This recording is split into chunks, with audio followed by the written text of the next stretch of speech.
approach for calculation of the uncertainties. Monte Carlo simulation, that is also widely used nowadays for uncertainty evaluation. Machine learning methods that include deep learning methods, their application in the research work, and some of the conclusions that I draw from the presentation. So as we all have been involved in various types of experiments, I think even the maths people, they are also working towards sometimes experiments also and mathematical modeling of the results that are derived from the experiments. And we always know what is an error. Error is basically the measurement, the difference from the correct or accepted value, that we always know. And there are basically two types of error. One is called the random and another is called the systematic error. What are random error? Random errors, basically these cause the major result to deviate randomly from the correct value. So the distribution of the multiple measurements with only random error contributions will be centered around the correct value. Some of the examples of random errors are noisiness in the data, careless measurements by an operator, low resolution instruments, and drop digits, because we are also sometimes only taking first order of decimal or second order of decimals. Then what are the systematic errors? Systematic errors, basically these cause the measured result to deviate from a fixed amount in one direction from the correct value. And the distribution of multiple measurements with systematic error contributions will be centered some fixed value away from the correct value. And the main examples of that are uncalibrated instruments or sometimes the cable losses in the instrumentation. Now we have all of us, we know what is the difference between accuracy and precision. So this is very important concept when we are taking a lot of experimentation, how we have to calculate about the accuracy and how we have to take into consideration the precision part. So measurements typically contain combination of random as well as systematic errors. Precision is the indication of the random error and accuracy is the indication of the systematic error. And accuracy and precision, these both are the qualitative terms. So you can see in these four circles, the last one, it is denoting the highest levels of accuracy and precision. So there is another important term we come across, repeatability and reproducibility. I think most of you must be knowing about this thing, but let me again revise that terms. Repeatability refers to the ability to perform the same measurement on the same device under test, under the same conditions and get the same results over time. By repeating the test setup between measurements of a stable DUT, a statistical determination of system repeatability can be made. So this is simply the level of the random error or precision of the entire system, including the contribution of various contributions like test operator, setup, etc. And reproducibility differs from repeatability in the fact that it refers to the stability of the device under test and ability to reproduce the same measurement results over time using a system with high level of repeatability. And it involves maybe different test equipment, different device under test, different operator, different location or test laboratory. Okay. So now comes what is measurement uncertainty. It is a very important part, and since I am belonging to CSIR National Physical Laboratory, which is a national metrology institute of the country, so our main objective is to realize the national standards of many parameters with the highest levels of accuracy and precision. That means our objective every time is to reduce the measurement uncertainty in the measurements. Measurement uncertainty is defined, it represents the statistical level encompassing the remaining unknown error in a measurement. So it is different from the error. If actual value of an error is known, then it is not a part of the measurement uncertainty. That we can correct from the results that we finally get.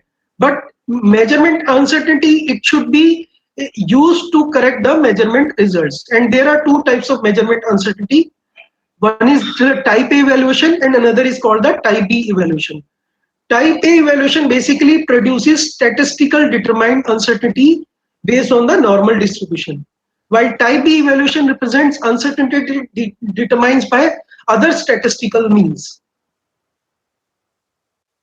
So what are type A evaluations? Type A evaluations, type A uncertainties are determined through the type A evaluation by performing repeated measurements and determining the statistical distribution of the results.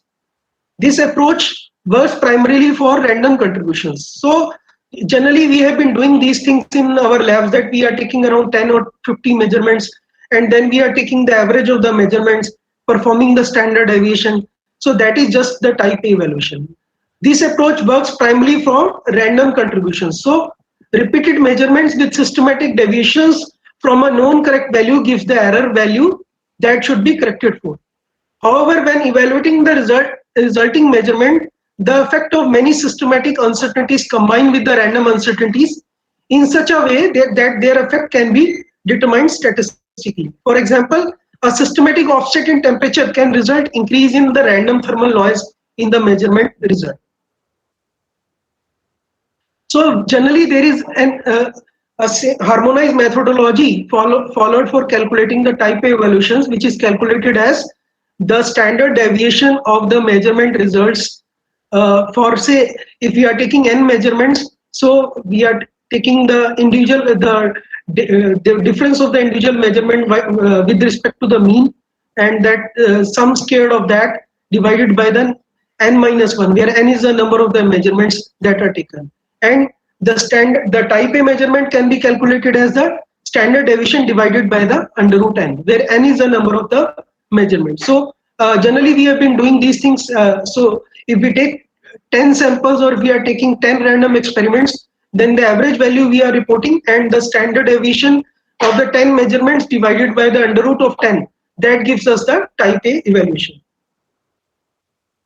Now comes the type B part. Type B part is for cases where type A evaluation is unavailable or impractical to cover contributions not included in type A analysis. And type B analysis is generally based on the experience and knowledge of the experimenter. So it determines the potential contributions to the measurement uncertainty, determine the uncertainty value for each contribution. Type A evaluation, manufacturer data sheet, estimate a limit value. What is the limit value of that? What is the effect of temperature, pressure, humidity on my experiment? What is the bias error? Or what if I am measuring the voltage? So what is the deviation of the voltage with respect to the standard source? So all these factors that are taken into consideration comprehensively gives you the type B evaluation. For each contribution, choose expected statistical distribution and determine its standard uncertainty. Combine the results and calculate the expanded uncertainty. So, as I said, that type A and type B evaluations are the two major ingredients of uncertainty evaluation of a particular experiment. And the total uncertainty is the sum square of both type A and type B uncertainty. Now, there have been various type B evaluations that come into a picture when we are doing some experiments. Generally, we are taking the normal distribution, which we always call as the Gaussian distribution also. And we take the coverage factor K is equal to 2 for 95% of the confidence level. And generally, the results of the type A evaluations are normally distributed. We assume a Gaussian distribution with K is equal to 2 for 99.95% confidence level, and K is equal to 3 for 99.7% confidence level. Rectangular distribution also we are taking into picture many times when the measurement results have equal probability of being lying in a particular range, and generally the divisor factor that we are taking is A by under root 3, that is the error multiplied by 1 by root 3. And the example are the equipment manufacturer, accuracy values, equipment resolution limits, any term which has where only maximum range or error is known. U-shaped distribution, where measurement results have a higher likelihood of some value above or below the median, that is being at the median. So generally here the divisor factor is 1 by root 2, and examples are mismatch in the sometimes in the voltage measurements or in the electromagnetic measurement, distribution of a sign fitting curve. Uh, in the resistance measurements also, we are coming across with such types of errors. Triangular distribution, that is very important, because generally for the distribution of temperature, pressure and humidity, we are taking the triangular distribution, and here the divisor is 1 by under root 6. Example, alternate to rectangular or normal distribution, where distribution is known to peak at the center and has a known maximum value expected. So all these types of type B evaluations come into picture, and we take into consideration all these distributions to find out the final uncertainty value, contribution to the uncertainty value. Now there is called the law of propagation of uncertainty, or LPU, which is very important for calculating the uncertainty due to the various factors. Say for the output estimate Y depends upon the various inputs x1, x2, x3 and xn. So the final uncertainty can be in Y can be calculated as del f by del x multiplied by u square of xi plus the covariance function, which is the sigma I1 to j I1 to n minus 1 and j I plus 1 to n del f by del x xj u of xi and xj. So that is called the covariance of between the xi and xj. So when a measurement result model is used to estimate the value of measurement, and the uncertainty of the output estimate is usually obtained by mathematically combining the uncertainties of all the input estimates. So this is called the law of propagation of uncertainty, and the mathematical operation of combining the uncertainty is called the propagation of uncertainty. So this is widely used by almost all the researchers to calculate the final uncertainty in the measurement, which is called the combined uncertainty. And how the expanded uncertainty is measured? It is commonly multiplied by the combined uncertainty UC, which is calculated by the law of propagation of uncertainty. So here we have calculated UC based on the various input factors that Y parameter depends. So since Y is depending upon x1, x2, xn, so we are using the law of propagation of uncertainty to calculate the combined uncertainty, UC. And from that UC, we can calculate the expanded uncertainty in the measurement, which is calculated by multiplying with the coverage factor K. K is called the coverage factor, and GUM calls this product U is equal to K multiplied by the combined uncertainty as the expanded uncertainty. The factor K is called the coverage factor, and generally it is used for 95% confidence level and 3 for 99.7% confidence level. The probability that Y plus minus U contains the true value is called the coverage probability.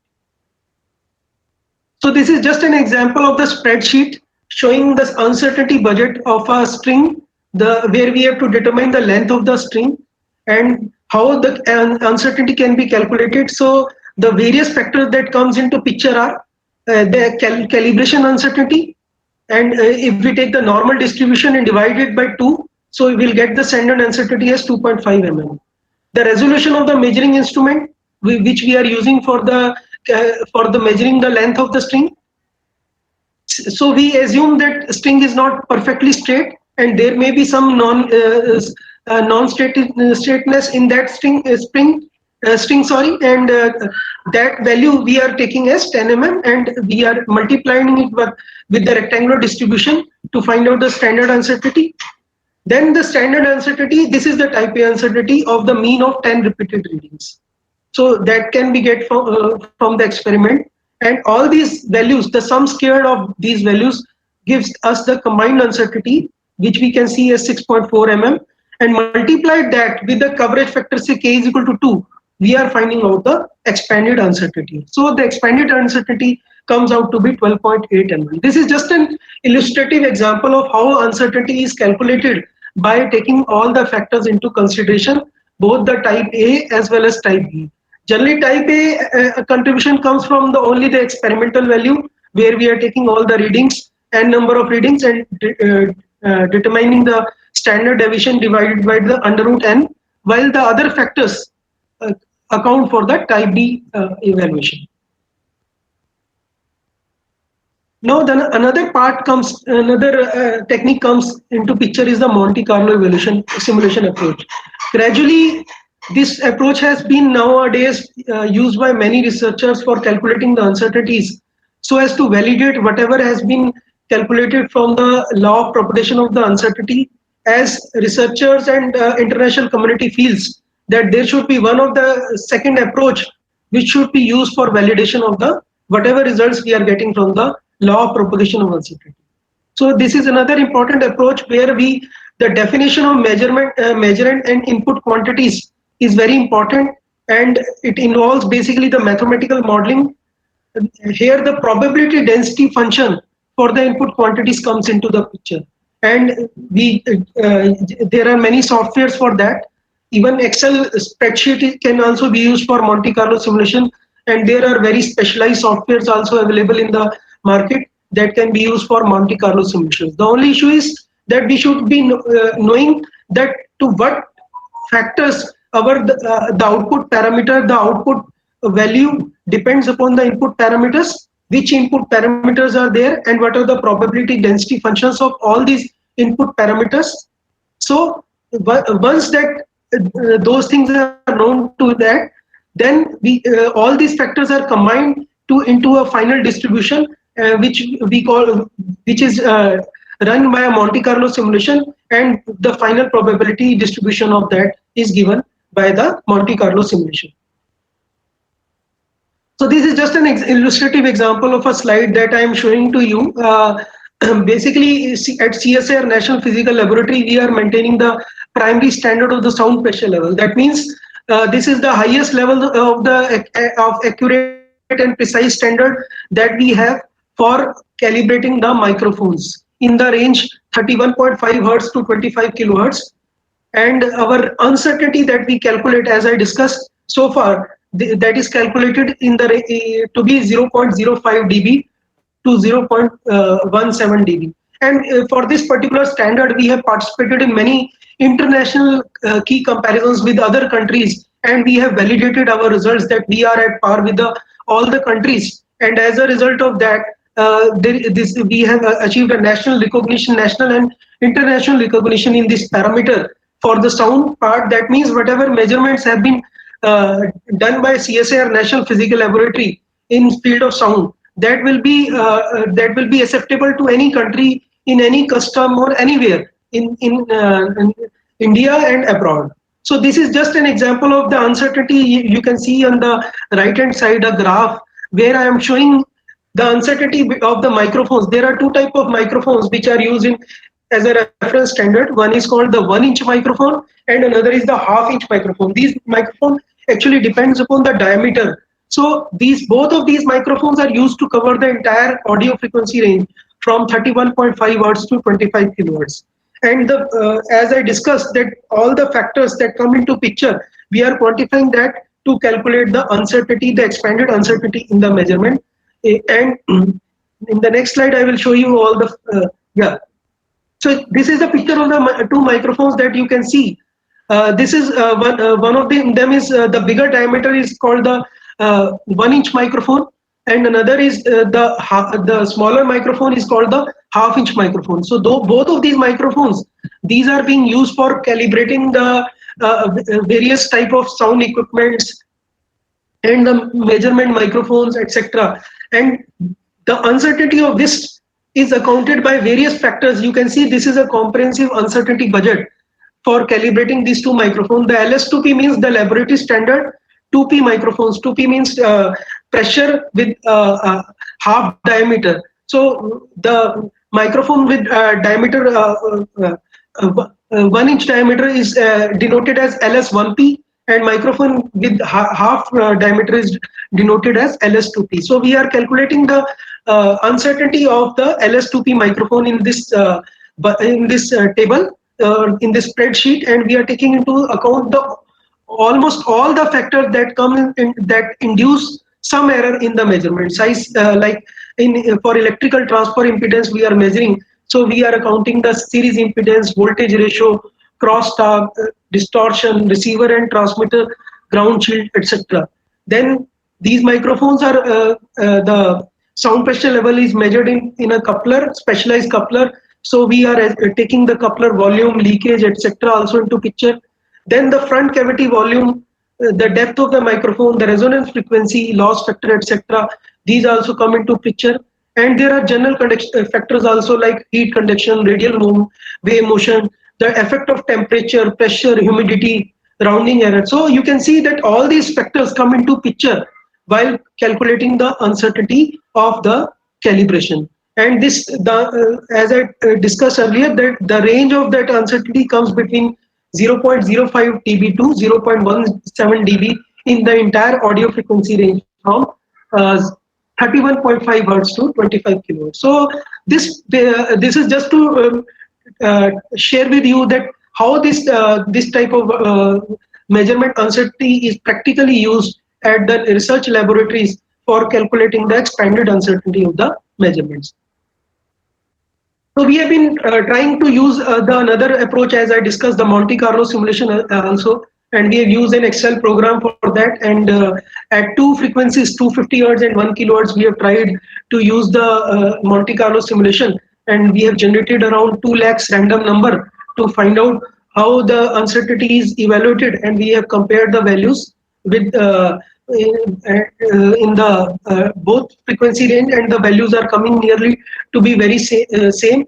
And this validates that Monte Carlo simulation method can also be used for calculating the uncertainty, especially when we are not knowing the exact probability distribution function of a particular input parameter. So now I come to the second part of my presentation, which is basically the machine learning. So all of you have been doing various simulations and using various artificial intelligence techniques in your day-to-day research work, so that you can get some pattern recognition or some mapping between the input and output results. So today I will be discussing machine learning methods, which are very widely used in nowadays research for solving various research problems. So what is this artificial intelligence? We are generally coming up across with this term, artificial intelligence, machine learning, deep learning methods. So in my presentation, I will try to answer what is the benefits of these techniques and how these can be practically applied in various research problems for solving or for getting some mapping the input and output parameters. Artificial intelligence is a human intelligence exhibited by the machines. So this is a very important area of the computer science that basically focus on the creation of intelligent machines that work, act and react like human do. So there are generally two types of artificial intelligence: the general AI systems or devices that can easily handle any task. Although less common, this is where some of the exciting advancements are happening today. These contain all the characteristics of human intelligence, including planning, learning, reasoning, problem solving, knowledge representation, perception, motion, and possible social intelligence and creativity. Then other part is the narrow artificial intelligence that exhibits some form of human intelligence, but it is usually focused on specific tasks such as image recognition.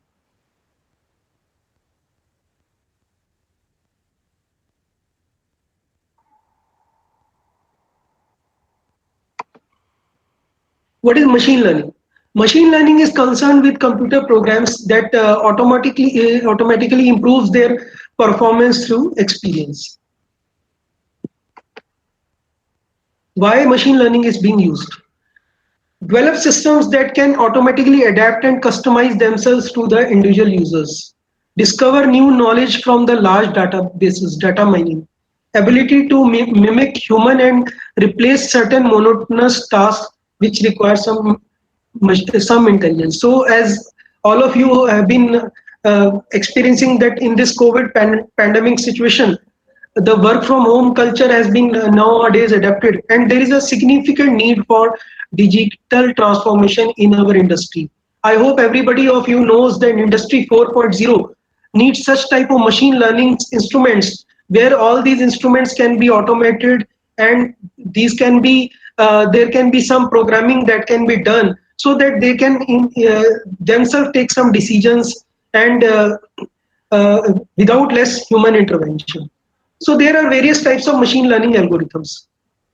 Supervised machine learning algorithms, unsupervised machine learning algorithms, reinforced machine learning algorithms.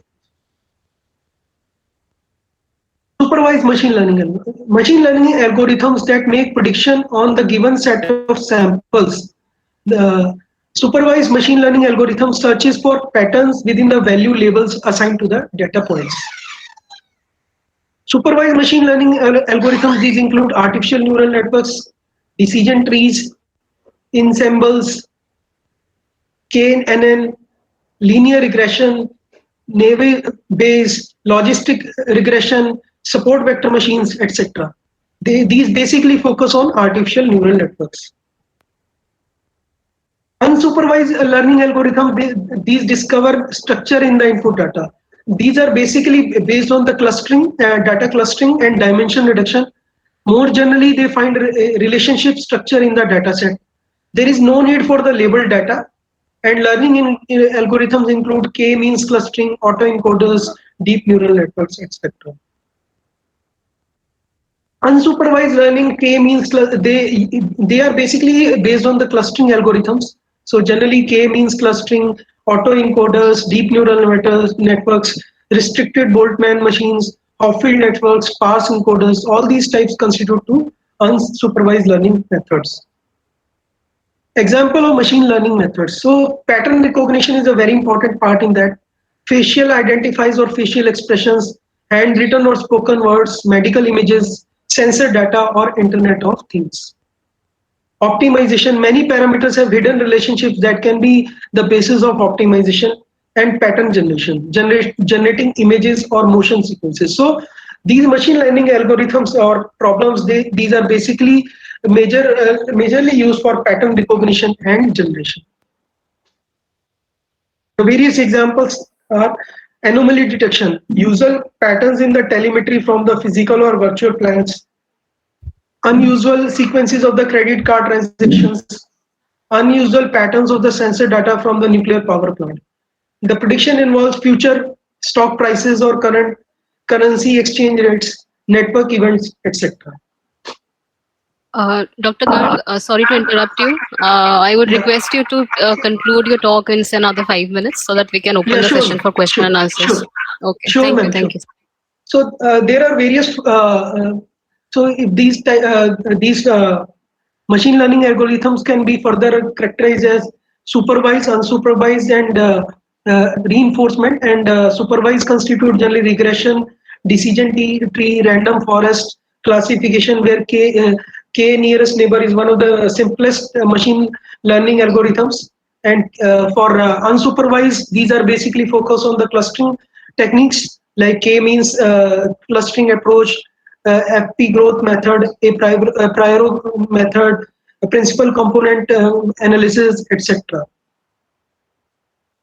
Now, what is deep learning? Deep learning is basically a class of machine learning algorithm that is a form of neural networks that uses a cascade of layers of processing units to extract features from the data and make predictive guesses about the new data. And there are various deep learning techniques that are being used. Generally, the neural networks are used for deep learning methods. And so what is the difference between all these methods, AI versus machine learning or deep learning? So basically, these are all deep learning techniques these are the subset of artificial intelligence techniques. And deep learnings are basically they automate our feature extraction piece, eliminating some of the manual human intervention and required and enabling the use of large data sets. So machine learning is a set of algorithms that parse data and learn from the data to make informed decisions, while neural network is one of the group of algorithms widely used for the machine learning. And we know that neural networks are they are inspired from the neurons in our brains. So a neuron has a branching inputs called dendrites, the branching outputs called the axon. So these are interconnected in the interconnected in the human brain. So we assume a network of the neurons to be interconnected for using the models like artificial neural networks. So these are the graphical representation of those. So what is artificial neural network? It is actually collection of the connected units organized in the layers of signaling cascades. Each neuron transforms the information from one neuron to the another. These are represented by the numbers between 0 to 1, and these neurons may wait as the learning proceeds, and which which can increase or decrease the strength of the signal that it sends downstream.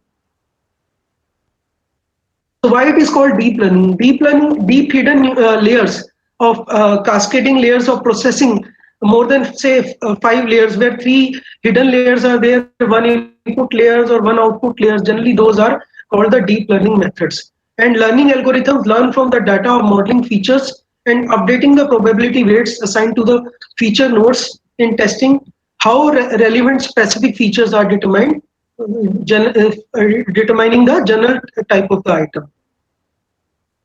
So there are two main kinds of deep learning neural network: convolutional neural network, which are basically used for image recognition. They roll up to higher levels of abstraction in feature sets, and recurrent neural networks, where speech, text, audio recognition are generally used. They are used for speech, text, and audio recognition. So this is just an architecture of deep learning neural network, where 2 hidden layers are used, consisting of various neurons, and 1 input and output node layer is there. And forward neural networks, these are generally widely used in our research problems. So these in these types of networks, the information moves only in single direction, from one input node to the hidden nodes to the output node. And the simplest example is the single layer perceptron, while multi-layer perceptrons are widely used. And the most popular learning algorithm is the backpropagation algorithm, where the output values are compared with the correct answer to compute the value of some of the predetermined error function. By various techniques, the error is then fed back through the network, and ultimately weights are updated so that error is minimized. So there are other machine learning techniques also called the support vector machine. It is one of the important powerful supervised learning algorithm. So the goal of this technique is to create the best line or decision boundary that can segregate n-dimensional space into classes, so that we can easily put the new data in the correct category in the future. And the best decision boundary is called the hyperplane. And if you can just we can summarize that in a flow chart. So we basically, in that case, we need to know the hyperparameters exactly, so as to develop a very optimized support vector machine model. So there are other techniques also. These are basically called these are the time series techniques. One is called the ARIMA, autoregressive inverse moving average modeling. So this is also very useful for time series modeling, where it consists of autoregressive part, moving average part, and these techniques are widely used in air pollution monitoring, noise pollution monitoring, etc.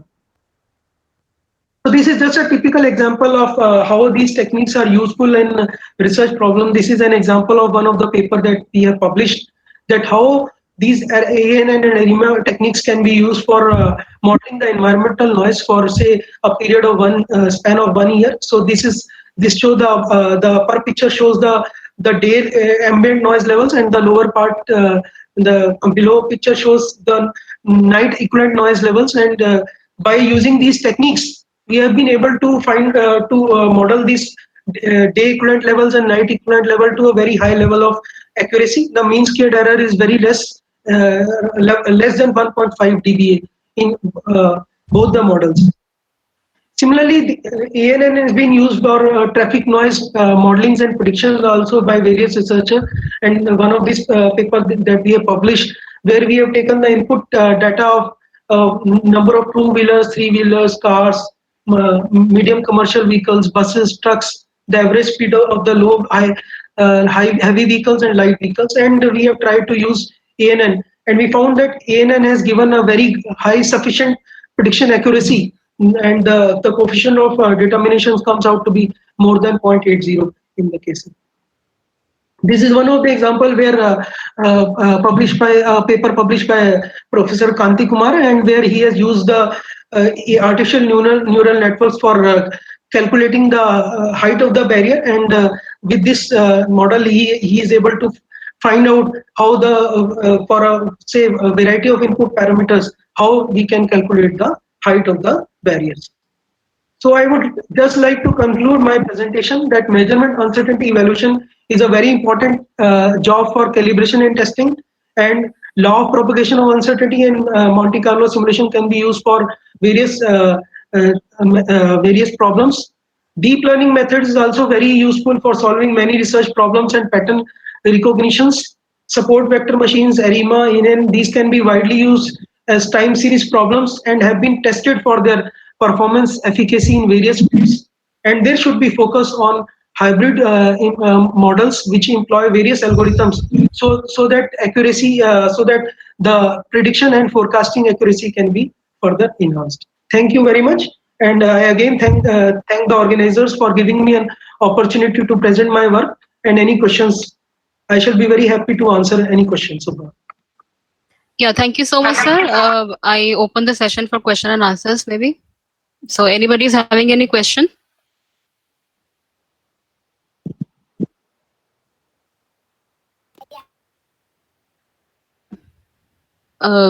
Anybody, any questions? Shaukat ji, you want to ask anything? Okay, sir, I guess I have a question. Yeah, sure. So since you have talked of the uncertainties and the random error in the beginning of your presentation, so I was just wondering, is there any role of stochastic modeling here also? I mean, yeah, do you... Sure, ma'am. See, nowadays, actually, there have been many research studies where particularly stochastic processes are being also considered. And Right. in fact, there is a special technique called Bayes algorithm, which is considering only on these aspects to validate whatever we are calculating from the law of propagation of uncertainty or the Monte Carlo simulation. But these are at very initial stages in the research, and gradually more and more studies are to come out to find out which of the technique is best for evaluating the measurement uncertainty. Okay. Thank you so much, sir. Yeah, So I guess if there are no questions, I would like to thank you again on behalf of everyone here for such an enriching talk. I hope the scholars present here, they are going to apply the approaches that you have just mentioned in your talk. So thank you once again, sir. And now I hand over to the organizers. Thank you.